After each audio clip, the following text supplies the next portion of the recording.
ce sont les voies autorisées. La manière, il y a les voies autorisées selon Dieu, il y a aussi les voies autorisées selon Satan. Il y a des familles où, pour aller adorer l'eau là, il faut aller d'abord les voir. C'est eux qui sont autorisés à aller parler à l'esprit de l'eau pour que l'esprit là écoute. Si toi tu viens de cette famille, tu es une voie autorisée. De l'eau.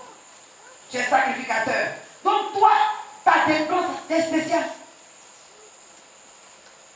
Et c'est ce genre de personnes là, papa. C'est ce genre de filles là.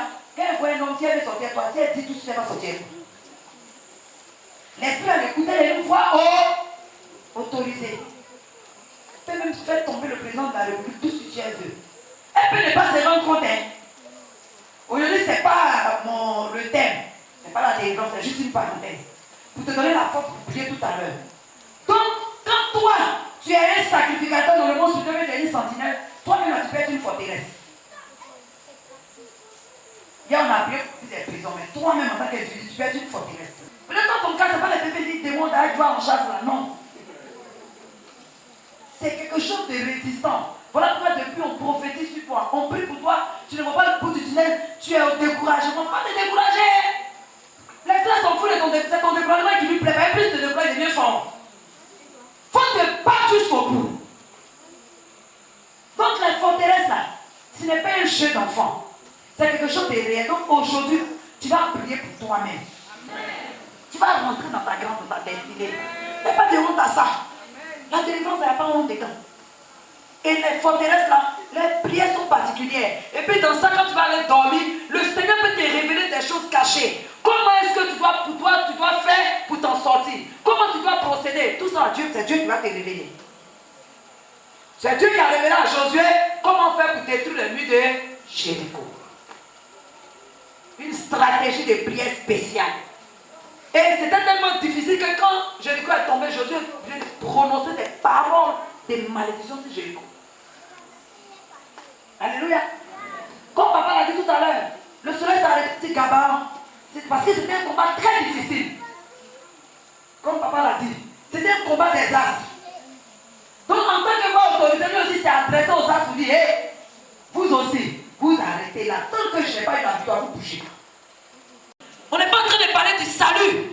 Nous tous ici, on est sauvés. Et puis ce qui me fait voir papa, c'est ceux qui sont cachés pour aller faire des délivrance, qu'ils sont délivrés là. C'est eux qui empêchent les autres maintenant de dans la délivrance. Toi, avant de servir Dieu, pour parler ton gros français là, tu as fait délivrance. On a chassé au moins 100 démons en toi. Maintenant qu'aujourd'hui tu es bien assis, tu prêches contre la délivrance. Vous aimez trop parler de délivrance, vous dites c'est la bénédiction.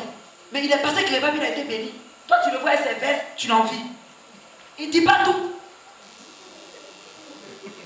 Et nos chrétiens achètent ces gens d'église chevaux où on les fatigue, puis ils sont assis. Maintenant ta situation va de mal en pire.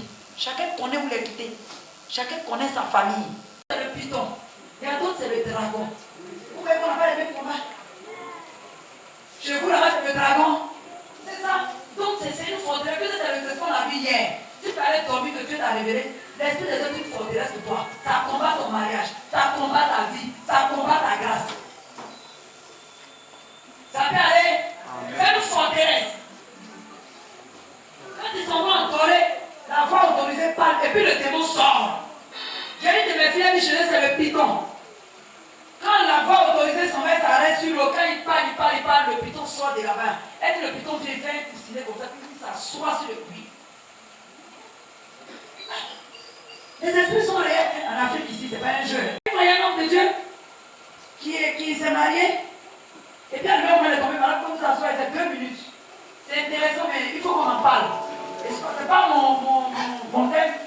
Et puis, il a commencé à tomber malade. Il a fait tous les examens, ça ne va pas. Il m'a dit qu'elle était finie.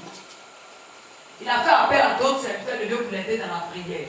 Quand les hommes de Dieu ont commencé à prier, le Seigneur leur a dit, le problème vient de son épouse. Que va l'interroger. Et il y a une adoration. Donc l'homme de Dieu appelle son épouse, il lui demande. Elle lui dit effectivement que ses parents ont adoré une eau. Ses parents ne faisaient pas d'enfants, ses parents sont allés consulter l'eau. Et puis le génie de l'eau leur a dit, je vais vous donner 3 enfants. Mais le 3e là, c'est moi-même qui viens. C'est elle qui est 3e là.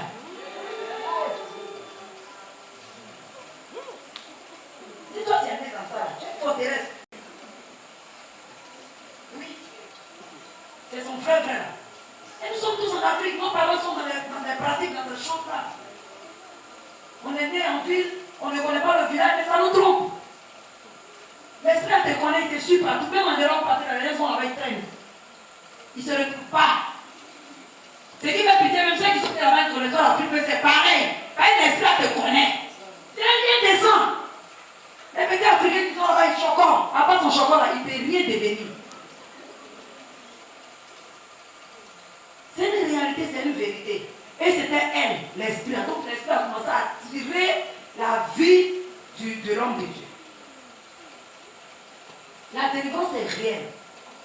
Ne nous amusons pas avec. Donc quand il est dans ta vie, tout ce que tu fais, rien ne marche.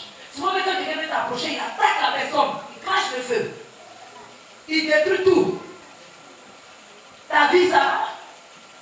Est-ce que ça va bien dans ta vie? À tous les niveaux.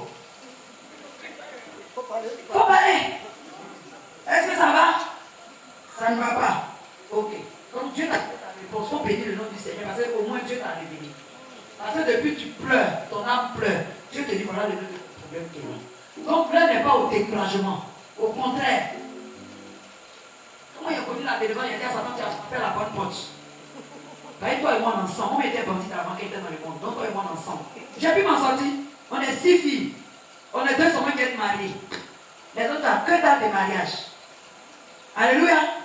Et puis je suis la seule qui m'en sort véritablement depuis que j'ai rencontré le Seigneur. Et aujourd'hui, elle témoigne de la puissance de mon Dieu. J'ai dit, oui, tu as frappé la bonne porte. Les 15 vous adorez là. Moi seulement ils sortent. Et puis ils sont sortis. Au lieu de pleurer sur ton sort, ça ne va rien changer.